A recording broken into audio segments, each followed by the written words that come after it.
வணக்கம். ஐடியா கல்வி மையம் தங்களை அன்புடன் வரவேற்கிறதுங்க. இந்த வீடியோவில் நாம் 11th ஸ்டாண்டர்ட் பிஸ்னஸ் மேக்ஸ்னுடைய ஆன்சர் கீ பார்க்கலாங்க. அதாவது மார்ச் 2024 எழுதின ஸ்டூடெண்ட்டுனுடைய ஆன்சர் கீங்க. நிறுத்தி நிதானமாக பார்த்துக்குங்க.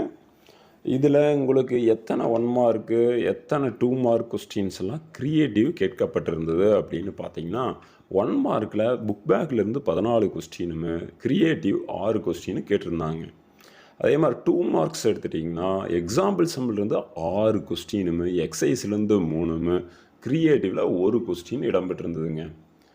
ஓகேங்களா. 3 மார்க்கில் 4 எக்ஸாம்பிள்ஸுமே, பயிற்சி கணக்கிலிருந்து 4மே, க்ரியேட்டிவ் 2 கொஸ்டின் கேட்டிருந்தாங்க. 5 மார்க்கில் மொத்தம் 14 கொஸ்டினுங்க. எதிரார் சைஸுங்காட்டி 7 கொஸ்டின் எழுதுவீங்க, மொத்தம் 14. அதில் எக்ஸாம்பிள்லேருந்து 7, எக்ஸசைஸ்லேருந்து 6, க்ரியேட்டிவ் 1, ஆக மொத்தம் 14 கொஸ்டின் கேட்டிருந்தாங்க. சரிங்க, அப்படியே நிறுத்தி வச்சு பார்த்துக்குங்க நம்ம ஆன்சர் கீயை. ஓகேங்களா. நம்ம சேனலுக்கு புதுசாக வந்துருந்தால் சப்ஸ்கிரிப்ஷன் பட்டனை அமுத்தி பெல் பட்டனை அமுத்திக்கிங்க. அப்போ தான் நாங்கள் போடுற வீடியோ உங்களுக்கு உடனுக்குடன் கிடைக்கி. ஓகேங்களா. சரிங்க, ஆன்சர்ஸ் எல்லாம் பார்த்தீங்கன்னா எல்லாம் கரெக்டாக இருக்கும். அதில் எந்த ஐயம் இல்லை. உங்கள் ஆன்சருக்கு எத்தனை மார்க் வரும் அப்படின்னு கீழே கமெண்ட் பண்ணிட்டு போங்க. ஓகேங்களா. மாற்று முறையிலும் போடலாங்க ஒரு சில சம்ஸு. அதில் நீங்கள் அப்படி போட்டிருந்தாலும் மார்க் தந்துடுவாங்க. உங்கள் ஸ்கூலில் இப்படி நடத்துனாங்க அப்படின்னாலும் நோ ப்ராப்ளம். ஓகேங்களா. சரி, அப்படியே நிறுத்தி வச்சு பொறுமையாக பாருங்கள். கொஸ்டின் பேப்பரை பொறுத்த வரைக்கும் ஈஸி தாங்க. இந்த டூ யூ நோ இதெல்லாம் படிச்சிருந்தா அந்த 1 மார்க் எழுதியிருக்கலாம். க்ரியேட்டிவ் 1 மார்க், அது நோ ப்ராப்ளம்.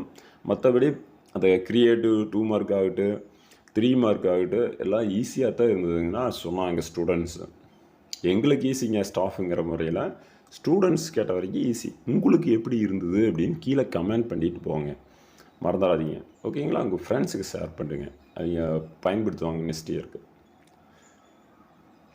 இந்த 39th கொஸ்டின்லாம் ஃபார்முலா எழுதுனீங்கன்னா போதுங்க, அதுக்கு 1 மார்க் தருவாங்க. சப்ஸ்டியூட் பண்ணி ஆன்சர் கொண்டு வந்து சேர்த்திங்கன்னா போதும். 40வது கொஸ்டின் க்ரியேட்டிவ்ங்க. நம்ம ட்ரிக்னாமெட்ரியிலேருந்து கேட்டிருந்தாங்க. tan inverse x plus tan inverse y equal to tan inverse of x plus y by 1 minus xyல போட்டிங்கன்னா முடிஞ்சதுங்க. 41வது கொஸ்டின் ஃபஸ்ட் சாப்டர்லேருந்து கேட்டிருந்தாங்க.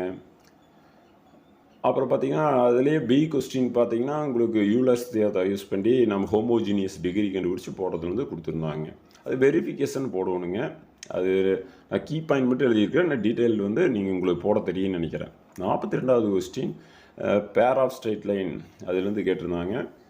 எதிர்பார்த்த கொஸ்டின் தாங்க, செப்பரேட் ஈக்குவேஷன் கேட்பாங்க அப்படின்னு உங்களுக்கு சார் சொல்லியிருப்பாங்க. 42ல் பி பார்த்தீங்கன்னா மறுபடியும் அதே ட்ரிக்னாமெட்ரியிலேருந்து சேம் ஒரே டைப்லேருந்து கேட்டிருந்தாங்க. ஃபார்முலா எழுதியிருந்தாவே 1 மார்க் கிடைக்குங்க. 43லேயே கிரிட்டிக்கல் பாத் உங்களுக்கு 22 டைம் யூனிட் கிடைக்குங்க ஆன்சரு. 43ல் பி பார்த்தீங்கன்னா உங்களுக்கு கியூடி கேட்டிருந்தாங்க. 44ல் ஏ வந்து எதிர்பார்த்த கொஸ்டின்ங்க, மேத்தமெட்டிக்கல் இண்டக்ஷன்லேருந்து தான் கேட்டிருந்தாங்க. 44ல் பி வந்து பார்த்தீங்கன்னா டிஃப்ரென்ஷியல் கால்குலஸ்லேருந்து கேட்டிருந்தாங்க. 45ல் ஏ பார்த்தீங்கன்னா ரேங்க் கண்டுபிடிக்கிறது கேட்டிருந்தாங்க. கொஞ்சம் ஈஸியாக தான் இருந்ததுங்க. இந்த 45ல் பி எதிர்பார்த்த கொஸ்டின் தாங்க. அழகாக நீங்கள் அட்டன் பண்ணியிருக்கலாம். ஒரு 5 கொஸ்டின் தான் இருக்குது, அதை படிச்சிருந்தீங்கன்னாவே எழுதியிருக்கலாம். 46ல் பி பார்த்தீங்கன்னா இன்வெர்ஷன் மெத்தடில் XYZ போட்டு அது வெரிஃபிகேஷன் போட்டு பார்த்துருக்கலாங்க. நீங்கள் ஆன்சர் நம்ம போட்டது ரைட் தான். நான் 46ல் பியும் கூட போடலாங்க. பேஸ் தீரம் ஈஸியாக புக் கொஸ்டின் தான் கேட்டுதான். 47ல் ஏ வந்து நீங்கள் படம் போட்டுருந்தீங்கன்னா கூட 1 மார்க் கொடுப்பாங்க. இந்த பிளாட்டை பாயிண்ட் போட்டு படம் போட்டு டைரெக்டாக நீங்கள் x² + y² = 1 அப்படின்னு எழுதியிருந்தாவே ஃபுல் மார்க் கொடுப்பாங்க. 47ல் பி வந்து பார்சியல் ஃப்ராக்ஷன் எதிர்பார்த்த கொஸ்டின் தாங்க.